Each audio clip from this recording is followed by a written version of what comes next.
Terminada la coronilla de la misericordia, damos comienzo a nuestro programa. Con ustedes estamos Sor Cristina Morales y el padre Rubén Antonio González Medina, obispo de la diócesis de Ponce. 3 de la tarde, hora de la misericordia, hora de adorar, bendecir a Dios y darle gracias por la entrega de su Hijo amado y sobre todo con este hermoso tema de la Santa Eucaristía.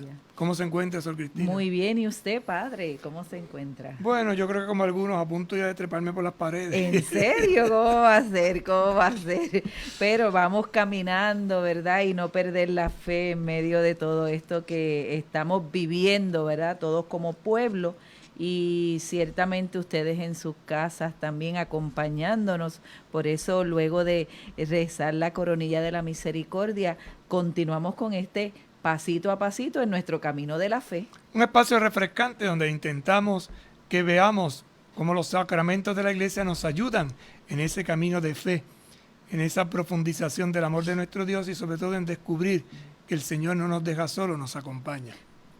Por eso entonces nos alegramos estar cada tarde con ustedes para acompañarles y en esta etapa del acompañamiento que estamos viviendo como diócesis, pues mira, verdaderamente, Padre, estamos llevando a cabo nuestro valor de este año, el acompañarnos los unos a los otros. ¿Desde dónde? Desde quedarnos en nuestros hogares. Amén. Vamos a rezar que lo necesitamos. Vamos a rezar. Señor Jesucristo, tú que nos acompañas en el camino de la vida, te pedimos que enciendas nuestros corazones. De ese encuentro con el Señor. Por eso es que dice al final, Padre, de modo que la fracción del pan no divide a Cristo. Correcto. No es que a uno le toquen las orejas y a otro le toquen las manos. No, como pasa cuando estamos comiendo un pollo. Perdone la expresión, quizás un poco, ¿verdad?, chabacana, pero es la forma que se entiende y se entiende prácticamente. Es la totalidad, es la presencia, es sacramento, es signo. Esto nos lleva entonces al culto a la Eucaristía. Y por eso la siguiente pregunta dice, ¿qué tipo de culto? ¿y esto para qué? Para la adoración.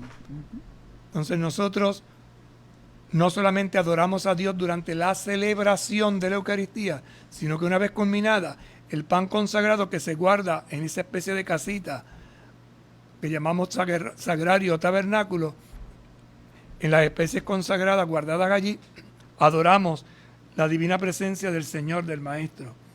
Y conservamos con mucho cuidado las hostias consagradas. La palabra hostia es una palabra latina que significa víctima. Por eso a veces hay unos cánticos que dicen la santa hostia, está diciendo la santa víctima. ¿Y quién es la víctima? Jesucristo, que se ofrece en cuerpo, sangre, alma y divinidad al Padre por la remisión de los pecados. También, segundo aspecto, se lleva a los enfermos y a otras personas imposibilitadas de participar en la Santa Misa. Y también la presenta a la solemne adoración de los fieles. Por ejemplo, en muchas parroquias hay adoración semanalmente, generalmente en los jueves, algunas parroquias también tienen otros días. Entonces se pone en un vaso sagrado que se llama ostensorio o custodia, porque se manifiesta entonces en el pan grande para que se pueda adorar, ¿verdad? O mejor dicho, para que se pueda ver mejor, no para que se pueda adorar, porque también en el pequeño se adora. Y también en las procesiones. Estas procesiones al Santísimo Sacramento se hacen por lo menos una vez al año públicamente, cuando es la fiesta del cuerpo y la sangre del Señor, que es un desdoble de la fiesta del Jueves Santo. Como el Jueves Santo nos centramos más bien en el aspecto de la pasión dolorosa del Señor, en junio, generalmente o mayo, lo centramos en la acción victoriosa, si se puede decir de esa manera, ¿verdad?, de este banquete sagrado. Esto es lo que llamamos el Santísimo Sacramento. Adoración, contemplación, a través de cantos, pero sobre todo del silencio meditativo, donde a través de gestos personales, comunitarios, a través de expresiones de una comunidad que adora y cree, cantamos, alabamos y pedimos al Señor. Vamos entonces al número 1379 del Catecismo de la Iglesia, donde se nos explica qué es el sagrario. El sagrario tabernáculo estaba primeramente destinado a guardar dignamente la Eucaristía para que pudiera ser llevada a los enfermos y ausentes fuera de la misa. Por la profundización de la fe en la presencia real de Cristo en su Eucaristía, la Iglesia tomó conciencia del sentido de la adoración silenciosa del Señor presente bajo las especies eucarísticas. Repite esa frase, hermana, porque es muy importante. ¿Cómo no, Padre? Por la profundización de la fe en la presencia real de Cristo en su Eucaristía. Por lo tanto, fue progresivamente la Iglesia descubriendo como comunidad que además de la celebración, había una forma de adorar a Dios.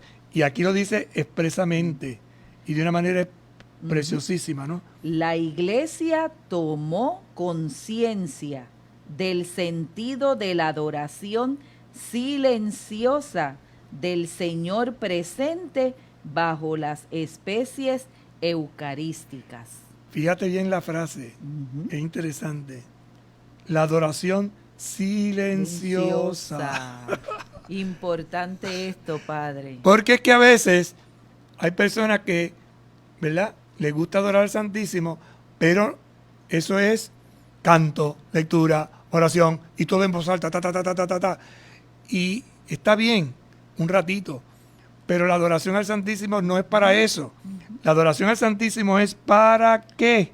Adorar silenciosamente al Señor que está presente. Y por eso la adoración se hace individual, salvo cuando se hace comunitario, por ejemplo, el jueves eucarístico, en que toda la comunidad se reúne, entonces hay momentos de canto, de lectura, de alabanza, de petición. Pero el mayor signo es el silencio. Entonces hay gente que no puede estar en silencio. Un problema de muchas personas en las comunidades, ¿verdad? Incluso durante la misma celebración eucarística hay gente que se sienta y es como si automáticamente tuvieran un resorte y se abriera la boca. Y se ponen a hablar. No, a la celebración no se va a hablar, a la celebración se va a escuchar. Y se habla, pero se habla con Dios, se responde. Entonces eso de que el Padre esté rezando una oración mientras que estamos nosotros hablando acá, pues eso no es correcto. Lo mismo cuando estamos ante el Santísimo en adoración. Porque si yo quiero hacer una oración de un salmo, y usted quiere ser un Padre Nuestro, yo quiero ser una Ave María, y cada uno empieza a decir eso en voz alta, imagínese la que se alma. Entonces, necesitamos, y así como dice aquí, que tomó conciencia y fue profundizando poquito a poco. Ahora hay que tomar conciencia de guardar silencio adorativo. Claro, hay expresiones efusivas y hay algunos movimientos que se expone el Santísimo y entonces empiezan con la alabanza y no paran y taca. Está bien un ratito, pero no nos podemos tirar toda una hora en ese sentido porque no es. Y eso también, Padre, disculpe, nos lleva a la toma de conciencia que hay otros hermanos que también quieren tener esos momentos de interioridad y por eso es importante los momentos de silencio dentro de la adoración. Y ahí es donde viene ahora la explicación que sigue para que entendamos por qué en parroquias o en capillas donde se pueda, se tenga una capilla o un lugar especial para el sagrario. Mire lo que dice.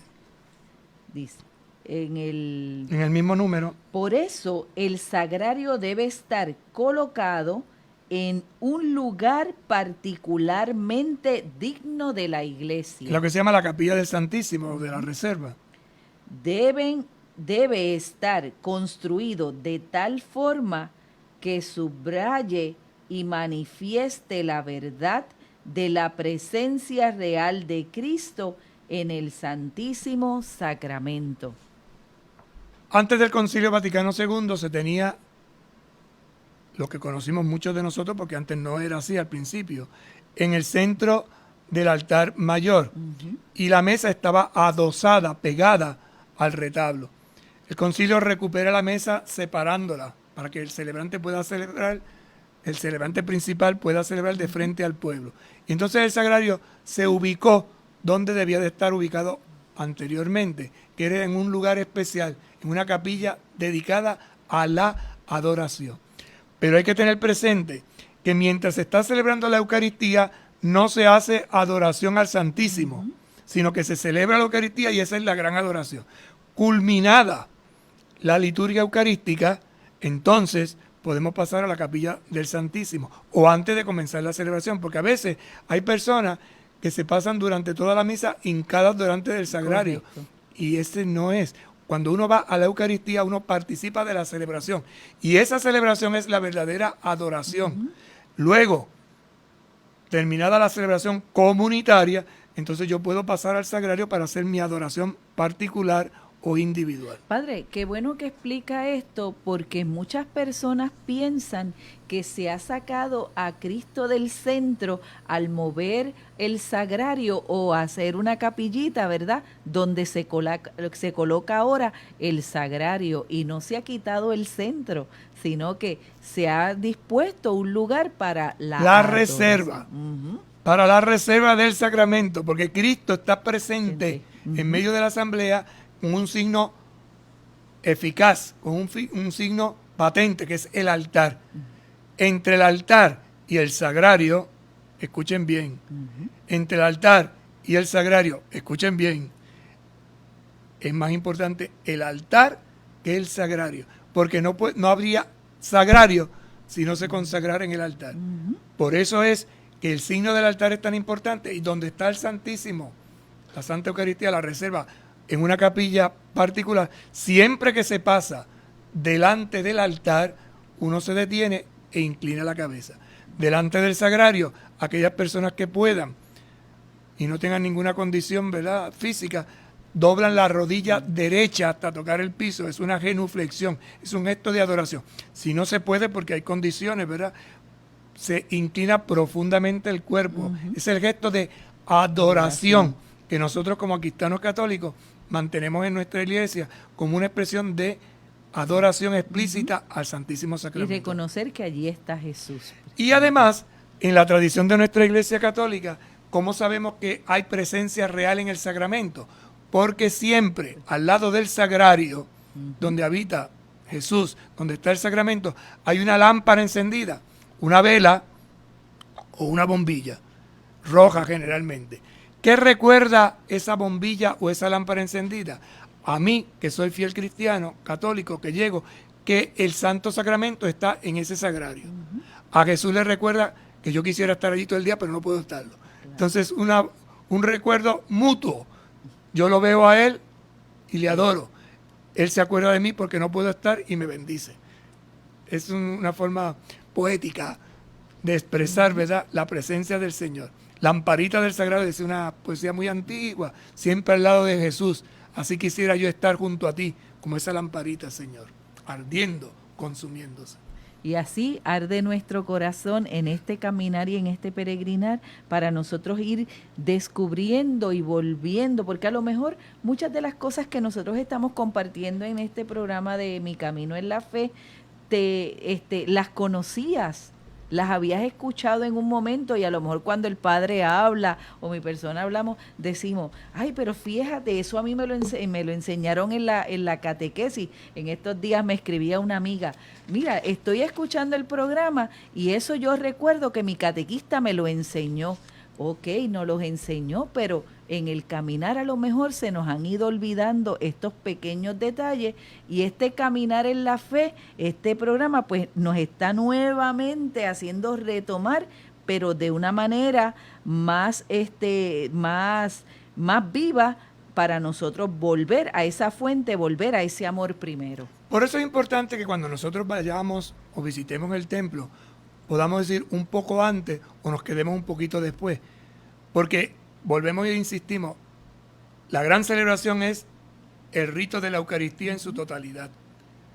Pero yo tengo la oportunidad de estar un rato ante la presencia real de Jesús en el sacramento, antes de la Eucaristía, si voy un poco antes. Hay gente que llega fotofini, ¿no? Entrando y en el nombre del Padre. Y no bien ha dicho el Padre, pueden irse al Padre y ya están saliendo. No, detente un poco. Qué bueno sería que además de la celebración, sacaran un tiempo semanal y algunos lo hacen diariamente, ¿verdad? Para estar con el Santísimo. Es lo que se llama la visita al Santísimo. ¿Qué es la visita al Santísimo Sacramento? Pues sacar 5 minutos o 10 minutitos, pasar por el templo, ir a la capilla del Santísimo, del Sagrario, y estar un ratito con Jesús. ¿Y este ratito con Jesús para qué? Para adorarle, para pedir su bendición, para implorar su gracia, para pedirle que nos ayude en este trajín de cada día. Hay gente que no pueden, porque el tiempo no les da, o cuando pasan a lo mejor el templo está cerrado. Pues hay una costumbre, que es que cuando se pasa por al frente del templo, hacemos la señal de la cruz. Y es una forma de decir, Jesús, yo te adoro, Jesús, yo creo en ti, Jesús, yo te amo. Yo quisiera entrar, pero no puedo. Pequeño gesto, hay gente que quisiera visitar el Santísimo, pero no pueden, por ejemplo, estos días. Pues párese en la puerta de su casa o en la ventana de su habitación, dirija su cuerpo hacia donde está el sagrario, hacia donde está el templo, y desde su hogar haga una visita. Adore a Jesús. Ahora, por los medios de comunicación social, estamos teniendo adoración virtual. No podemos estar en el templo o en la capilla, pero muchas de las parroquias han dispuesto que a ciertas horas se expone el Santísimo. Entonces, claro, se adora un rato en silencio, se canta, porque por radio no se puede estar mucho tiempo en silencio, ¿verdad? Por las ondas. Pero esto nos va dando un abanico de expresiones de nuestra fe que quizás, si no tuviéramos estos días de cuarentena, no estaríamos, como dice aquí, profundizando en la fe. Pausamos y ahorita volvemos. Con un paso de fe a Cristo verás, con un paso de fe a Cristo verás, con un paso de fe a Cristo verás, con un paso de fe a Cristo verás. ¡Los cuatro! Moverás las montañas, caminas sobre agua, caminas sobre fuego.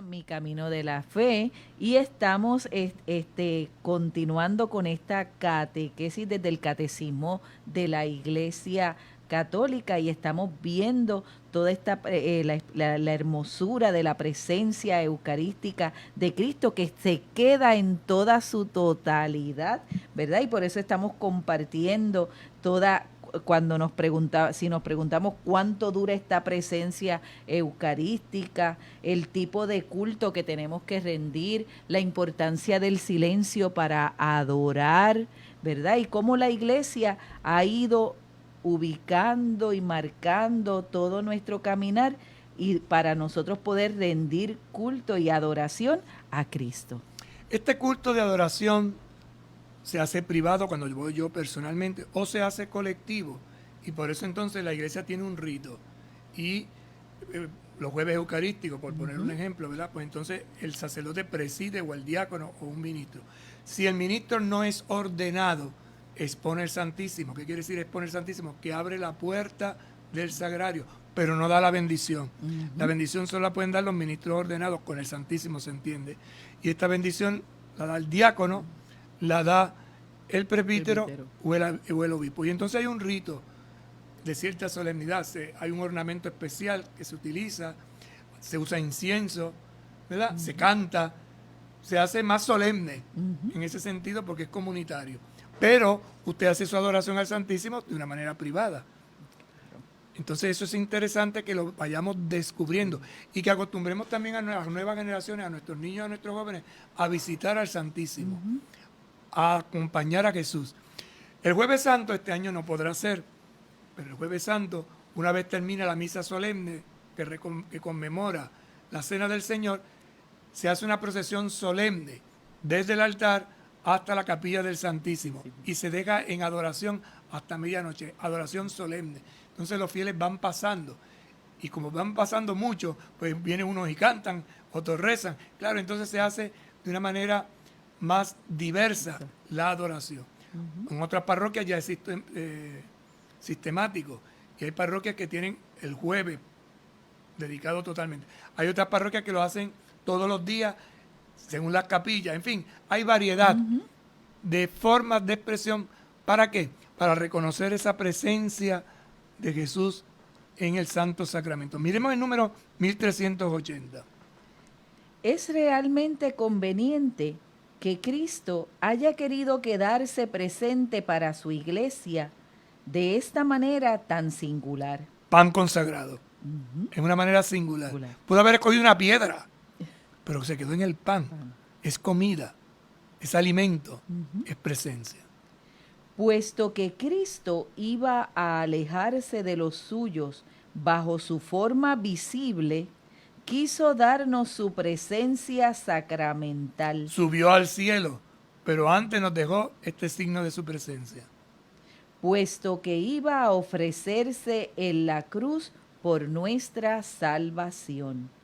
Quiso que tuviéramos el memorial del amor con que nos había amado hasta el fin, hasta el don de su vida. Es como el pan.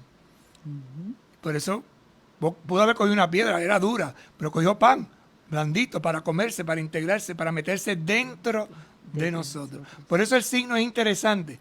Mira que Jesús pudo haber cogido otra cosa, pero coge el pan, alimento cotidiano, alimento que se integra, alimento que se prepara, alimento que, en el caso nuestro con la fe, se adora. En efecto, en su presencia eucarística, permanece misteriosamente en medio de nosotros como quien nos amó y se entregó por nosotros. Eso es lo que significa el pan consagrado. Amor al extremo. ¿Al extremo de qué? De la entrega total. Y se queda bajo los signos que expresan y comunican este amor. Y por eso, citando una frase de la Iglesia de San Juan Pablo II, dice el texto: la Iglesia y el mundo tienen una gran necesidad del culto eucarístico. Jesús nos espera en este sacramento del amor. No escatimemos tiempo para ir a encontrarlo en la adoración, en la contemplación llena de fe y abierta a reparar las faltas graves y delitos del mundo. No cese nunca nuestra adoración. Son palabras de San Juan Pablo II, un hombre que tenía una vida de oración intensa y sobre todo ante el Santo Sacramento, es lo mismo que el Papa Francisco, que dedican diariamente horas a adorar la presencia viva del Señor. En medio de todo el trabajo, ese momento de intimidad es precioso. Por eso en las comunidades religiosas, los ministros ordenados, dedicamos todos los días un tiempo especial para la adoración. Número 1381. La presencia del verdadero cuerpo de Cristo y de la verdadera sangre de Cristo en este sacramento no se conoce por los sentidos. Ahora vamos a ver qué dice la teología, y Santo Tomás, experto en este tema, nos dice: no es por los sentidos, ojo, nariz, boca, oído, es la fe la que entra en juego. Miren lo que dice Santo Tomás de Aquino. Dice Santo Tomás, si no fraile dominico, quien era Santo Tomás, no es Santo Tomás el apóstol, es Santo Tomás de Aquino, un fraile dominico, que muchos de los himnos eucarísticos que nosotros cantamos, por ejemplo el Tantunergo, Adoro te devote, o Sacrum Convivium, utilizando las palabras en latín, que es la que mucha gente conoce, fueron escritas por él. Sino solo por la fe, la cual se apoya en la autoridad de Dios. Es la fe, una fe apoyada en la autoridad de Dios. ¿Dónde está esta autoridad? En su santa palabra. Por eso. Por ello, comentando el texto de San Lucas en el capítulo 22, versículo 19. Esto es mi cuerpo que será entregado por ustedes. San Cirilo declara: no te preguntes si esto es verdad, sino acoge más bien con fe las palabras del Señor, porque Él, que es la verdad, no miente. Interesante. San Cirilo, al explicarnos esta expresión, ¿verdad? No use solamente la razón. No es cuestión de razonar, de entenderlo con la cabeza. Dice, acoge más bien con fe. Es decir, el amor. ¿Qué es lo que tengo que acoger con amor? Las palabras del Señor. ¿Cuáles son esas palabras? Esto es mi cuerpo que será entregado por ustedes. Entrar entonces en ese diálogo de intimidad, en esa oración de adoración, es ver a Jesucristo que se entrega por mí. Y ahora hay un himno aquí muy antiguo y muy bonito que compuso Santo Tomás de Aquino, que dice... Padre, léalo usted porque su latín es mejor No, que yo no el voy a leer mío. latín. No va a leer latín. Está en español abajo, porque Muy vamos a leerlo bien. en latín si Pues nadie entiende. vamos entonces. Por eso está la traducción. Dice, la vista, el tacto, el gusto. Hermana, se saltó el primer párrafo. Ay, perdóneme. Adórote. Adoro, te devote, latente. Ah, no. ¿Qué no lo tiene usted? Por eso es bueno, que pues yo dígame. Ay, que usted está empeñado en hablar en latín. Ay, Dios Padre, hay que practicarlo. El texto mío lo pone. Te adoro devotamente, oculta deidad, que bajo estas sagradas especies te ocultas verdaderamente. A ti mi corazón totalmente se somete, pues al contemplarte se siente desfallecer por completo. Es que el libro suyo no tiene ese estrofa. Miren lo que dice Santo Tomás. Te adoro devotamente, de rodillas, de pie, sentado, no sé. Oculta deidad, Dios oculto en el pan consagrado, que bajo estas especies sagradas te ocultas verdaderamente. Mi corazón totalmente se somete, pues al contemplarse se siente desfallecer por completo. Es una expresión poética, ¿no? Anhelo, deseo profundo. Es lo que le pasa a mucha gente estos días, que anhela, desea. Yo quiero comulgar, yo deseo de recibir. No puedo. Ahora viene la estrofa que usted quería. La vista, el tacto, el gusto son aquí falaces. Solo con el oído se llega a tener fe segura. Creo todo lo que ha dicho el Hijo de Dios. Nada más verdadero que esta palabra de verdad. Fíjate que enuncia 3 sentidos. Vista, tacto, gusto. Son falaces, es decir, no entiende, no se puede probar. Solo con el oído. ¿Por qué? San Pablo dice que la fe entra por El oído. Y Santo Tomás estaba diciéndonos que solo la fe nos hace reconocer al sacramento. El que no tiene fe en esta clave católica, con respeto lo decimos, pero es una realidad, no lo entiende. No lo entiende. Por eso es que muchas personas, cuando se habla de la Eucaristía, en la presencia real de Jesús, en el Santo Sacramento, no lo entiende. No lo comprende. Y ahí es donde tenemos que ver las distintas confesiones cristianas no católicas. Para algunos es simplemente una comida. Para otros es simplemente un recuerdo. Para nosotros es una presencia real, verdadera. Esa es la diferencia. Por eso es que nosotros los católicos adoramos la presencia real de Jesucristo en la Eucaristía. No solo durante la celebración. Por ejemplo, los luteranos creen que mientras hay celebración, en el pan está Jesús, pero una vez que se termina la celebración, no está.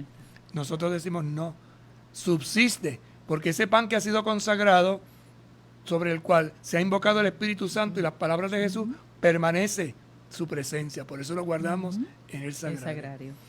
Visto esto, entramos ahora en otro aspecto de la Eucaristía. Vimos y analizamos estos días pasados la Eucaristía como sacrificio. Ahora vamos a ver la Eucaristía como banquete, porque la Eucaristía también es un banquete. Y este elemento se ha desarrollado más plenamente a partir del Concilio Vaticano II. En el Concilio de Trento se resaltó mucho el aspecto sacrificial. Y por eso el rito de la Eucaristía, que llamamos la misa tridentina, resalta más ese aspecto. El rito de la Eucaristía, después del concilio, aprobada por Pablo VI, resalta más el aspecto del banquete. Pero tanto una como el otro se dan las dos cosas. Lo que pasa es que en esta época resaltamos un poquito más el aspecto del banquete. Vamos a ver qué dice el catecismo sobre esto, porque también sobre esto hay algunas interrogantes, algunas cosas que no se entienden y algunas desviaciones que conviene corregir. En el 1382 nos dice, en el banquete pascual, la misa es a la vez e inseparablemente el memorial sacrificial en que se perpetúa el sacrificio de la cruz. Por lo tanto, sacrificio. ¿Por qué? Se perpetúa.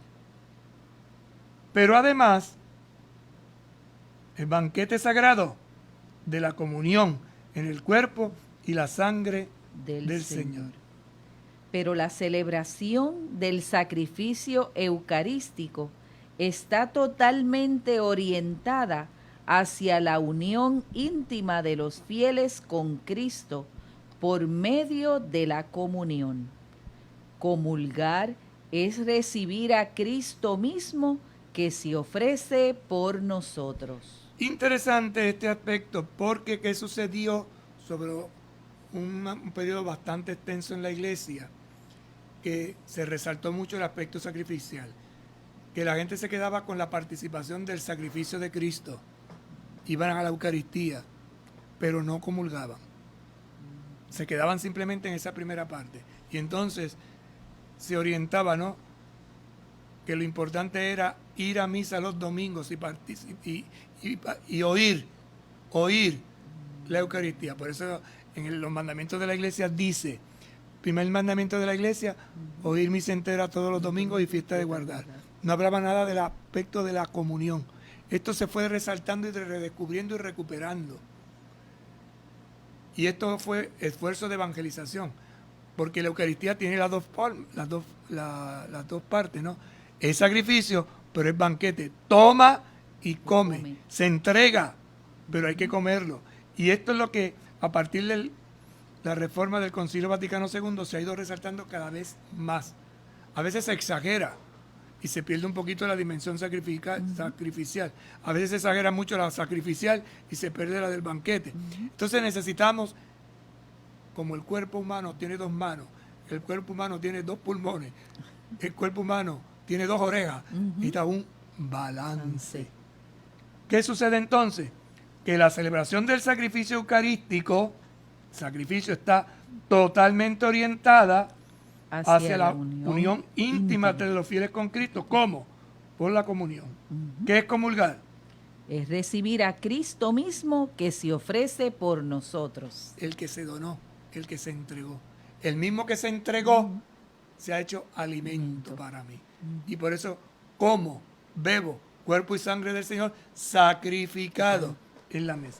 El número 1383 comienza entonces a darnos algunos aspectos interesantes sobre el sentido del altar.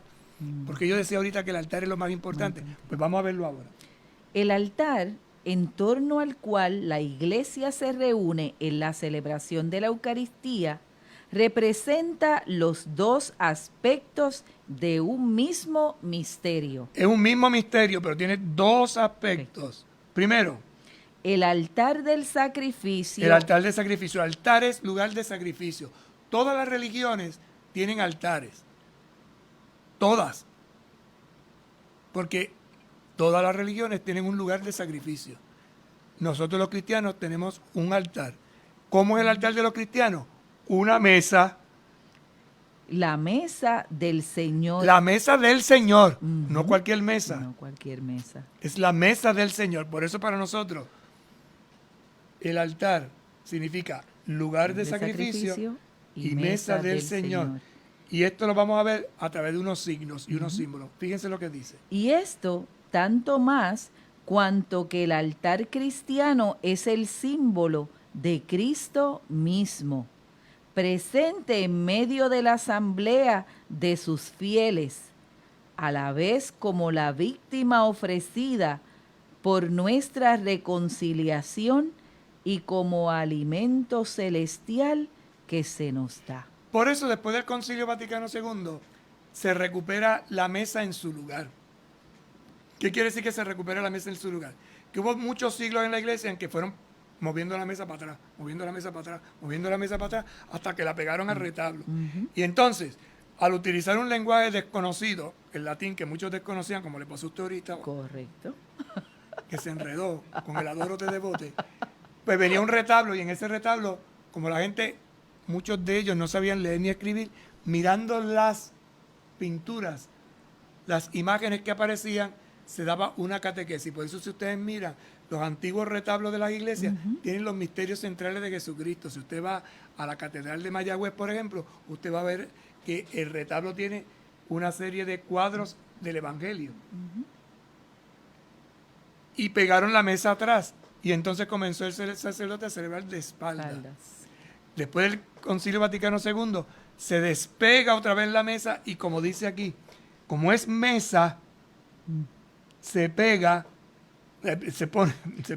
se despega del retablo y se pone en el centro. Por eso ustedes ven ahora que los altares, sobre todo de la nueva generación, no está pegado a la pared, no está pegado a un retablo, hay un espacio y el celebrante celebra de frente a la comunidad, de frente al pueblo. El altar entonces es sacrificio, mesa de sacrificio, lugar de sacrificio, pero además mesa del Señor. Y ahora viene una pregunta. ¿Qué es en efecto el altar de Cristo, sino la imagen del cuerpo de Cristo? El altar entonces representa el cuerpo de Jesucristo. Por eso uno de los prefacios de las alabanzas dice, Jesucristo es víctima, altar y sacerdote. En Él se da todo, se resume todo. Él es el centro de nuestras vidas. Por eso cuando el celebrante principal llega al altar, lo besa. Y lo último que hace es besarlo. 2 besos como un signo de expresión de adoración. Dice San Ambrosio, y en otro lugar, el altar representa el cuerpo de Cristo, y el cuerpo de Cristo está sobre el altar. En el pan y el vino. Si Cristo como lugar de altar, lugar de sacrificio, pero también el sacrificio, la hostia, la víctima que se inmola está ahí. La liturgia expresa esta unidad del sacrificio y de la comunión en numerosas oraciones. Así la Iglesia de Roma ora en su anáfora. Anáfora quiere decir plegaria, una de las plegarias eucarísticas, que es la plegaria número 1, la más antigua, la del canon romano.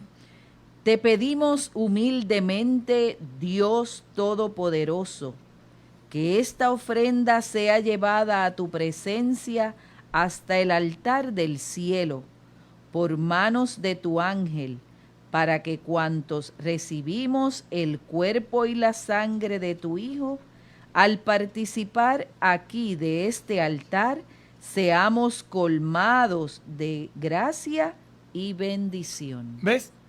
En esa hermosa oración hace referencia a lo que acabamos de decir. Recuerden que lo que creemos se hace oración, se hace alabanza, se hace plegaria.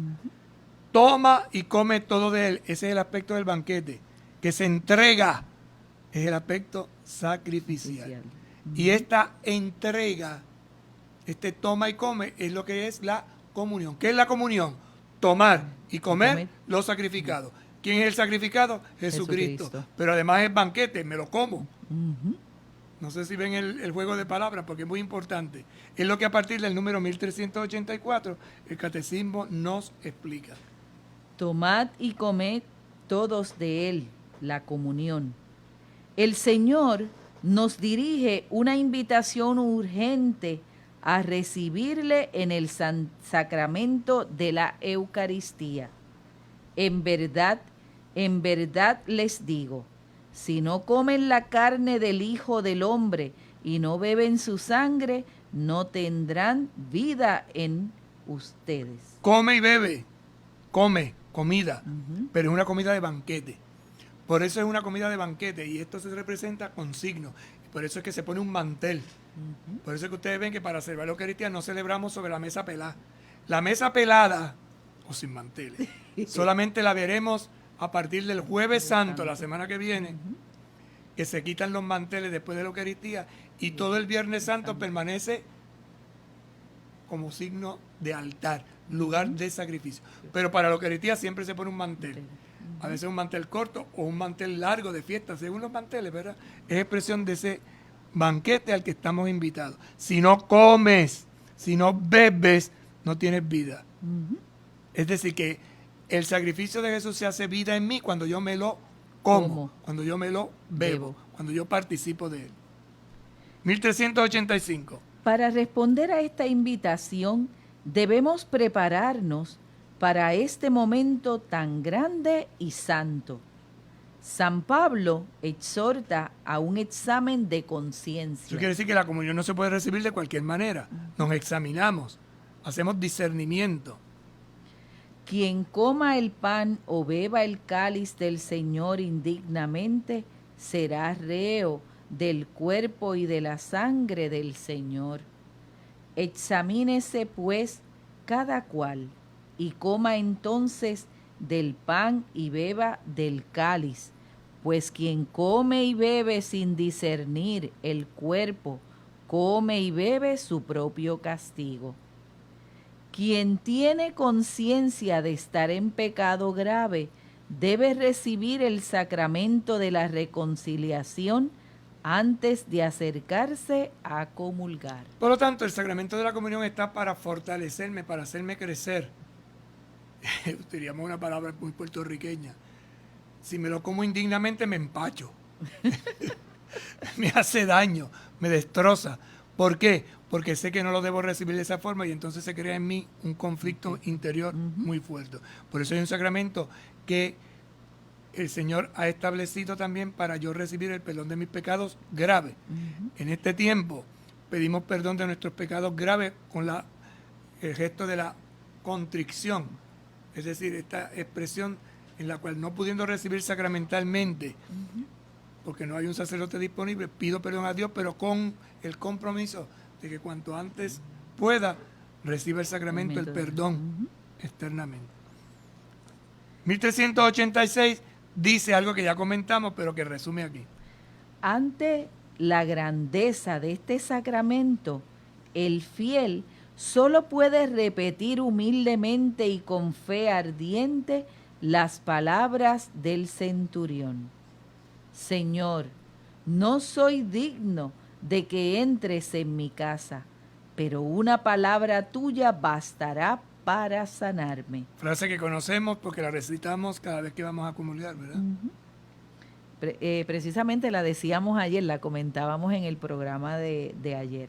En la liturgia de San Juan Crisóstomo, los fieles oran con el mismo espíritu. Y dicen, en vez de Señor, no soy digno, esta oración. Miren qué bonita es. A tomar parte en tu cena sacramental, invítame hoy, Hijo de Dios. No revelaré a tus enemigos el misterio. No te daré el beso de Judas. Antes, como el ladrón, te reconozco y te suplico. Acuérdate de mí, Señor, en tu reino. Una oración hermosísima también, ¿verdad? Que expresa la fe de los cristianos que pertenecen a la Iglesia Oriental. Ahora, para recibir la comunión se necesitan unas disposiciones. Vamos a ver, porque algunos como que se han olvidado de esto. Y hoy es un buen día para recordarlo. En 1387.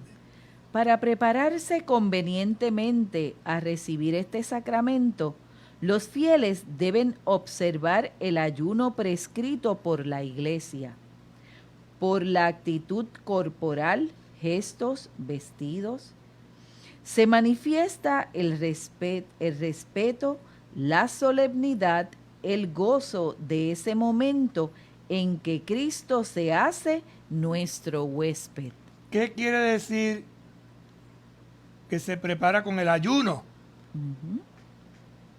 El ayuno prescrito es que una hora Hora antes antes. de comulgar, el fiel cristiano debe de guardar ayuno, Ayuno.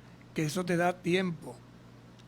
Ujú. Que usted te sale de su casa y llega al templo, comienza la celebración y llega el momento de la comunión, se da la hora.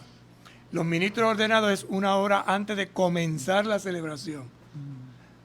Pero el fiel es una hora antes de comulgar.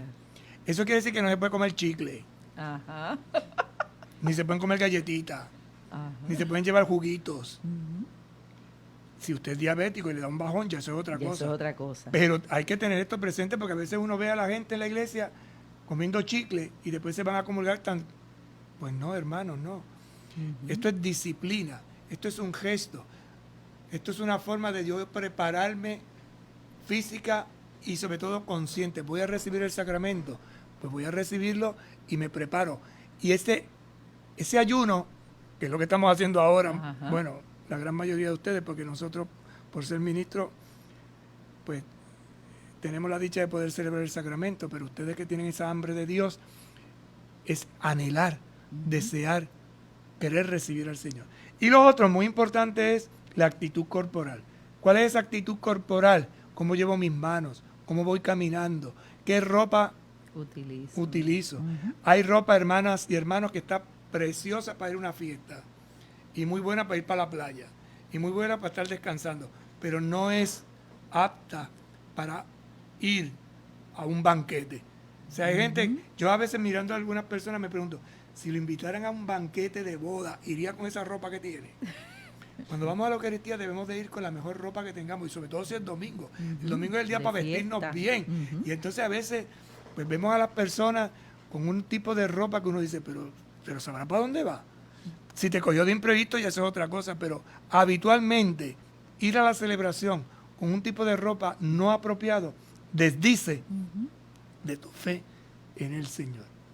En el 1388, y ya casi estamos terminando, dice, Es conforme al sentido mismo de la Eucaristía que los fieles, con las debidas disposiciones, comulguen cuando participan en la misa. Se recomienda especialmente la participación más perfecta en la misa, recibiendo los fieles, después de la comunión del sacerdote, del mismo sacrificio, el cuerpo del Señor. por eso que ustedes ven que se da la comunión después de que el celebrante, el sacerdote, ha recibido la comunión. Aviso también. ¿Cuántas veces, y es una pregunta que hacen con frecuencia, cuántas veces yo puedo comulgar? Ujú. Mire, repito algo que dije ayer, uno celebra la Eucaristía habitualmente una sola vez. Pero resulta que usted fue por la mañana a la Eucaristía, un ejemplo, ¿verdad? Y después por la tarde, por una situación, se enteró de que había una persona que había muerto y están celebrando una Eucaristía por ella y usted va, usted puede comulgar en esa Eucaristía. Es decir, se puede comulgar 2 veces en un mismo día.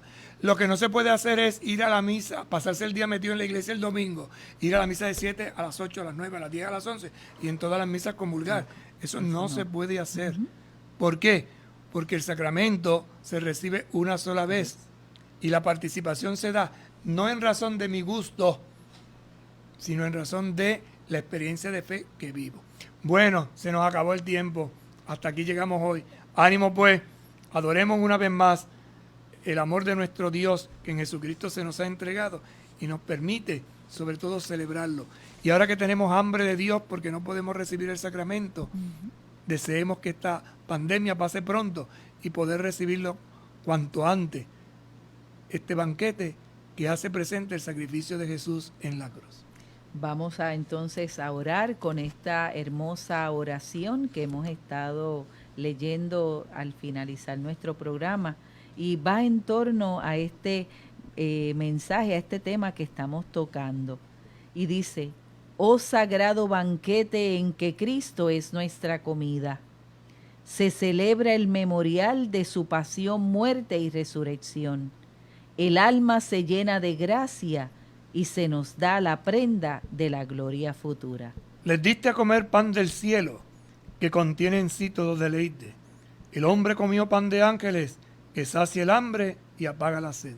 Oh sagrado banquete en que Cristo es nuestra comida, se celebra el memorial de su pasión, muerte y resurrección. El alma se llena de gracia y se nos da la prenda de la gloria futura. En el pan ustedes reconocen lo que en la cruz por amor estuvo colgando. Y en el vino ustedes reconocen lo que en la cruz por amor manó del costado. Oh sagrado banquete en que Cristo es nuestra comida, se celebra el memorial de su pasión, muerte y resurrección. El alma se llena de gracia y se nos da la prenda de la gloria futura. Seguimos pidiendo la intercesión de la Virgen María para que nos acompañe en estos días. Seguimos orando para que el Señor nos dé la serenidad de mantenernos en nuestras casas. No salga de su casa, quédese en ella. Han subido el número de las personas aquí en Puerto Rico que se han visto afectadas por la muerte a través del coronavirus. Son 12. Y el número más o menos final, 385 personas afectadas por este virus. Recuerde que eres responsable de los tuyos, que eres responsable de los vecinos, que eres responsable de la salud de nuestro pueblo. Y en esta ofrenda pedimos al Señor, por los ruegos de la Virgen, que nos ayude, que nos sostenga. Santa María de Guadalupe, Reina, Madre y Patrona de nuestra querida diócesis, hoy acudimos a ti como tus amados hijos e hijas y te pedimos que intercedas por nosotros ante tu divino Hijo, así como lo hiciste en las bodas de Caná. Te suplicamos en este tiempo de prueba por aquellos que están afligidos por la enfermedad. Obténle la gracia de la salud. Escucha también el lamento de quienes están vulnerables y temerosos. Lava sus lágrimas y ayúdales a confiar. Santa María, Madre de Dios y Madre nuestra, enséñanos a ser pacientes y amables y ayúdanos a traer la paz de Jesús a los que nos rodean. Santa María de Guadalupe, protégenos para que seamos librados de lo peor de esta enfermedad. Por eso te decimos con el ángel, Dios te salve María, llena eres de gracia, el Señor es contigo, bendita tú eres entre todas las mujeres, y bendito es el fruto de tu vientre Jesús. Santa María, Madre de Dios, ruega por nosotros pecadores, ahora y en la hora de nuestra muerte. Amén. Nuestra Señora de Guadalupe, ruega por nosotros. El Señor esté con ustedes. Y con tu espíritu. Que les bendiga el buen Dios Todopoderoso, Padre, Hijo y Espíritu Santo. Amén. Amén. Buenas tardes y nos vemos mañana. Buenas tardes. Con un paso de fe a Cristo verás, con un paso de fe.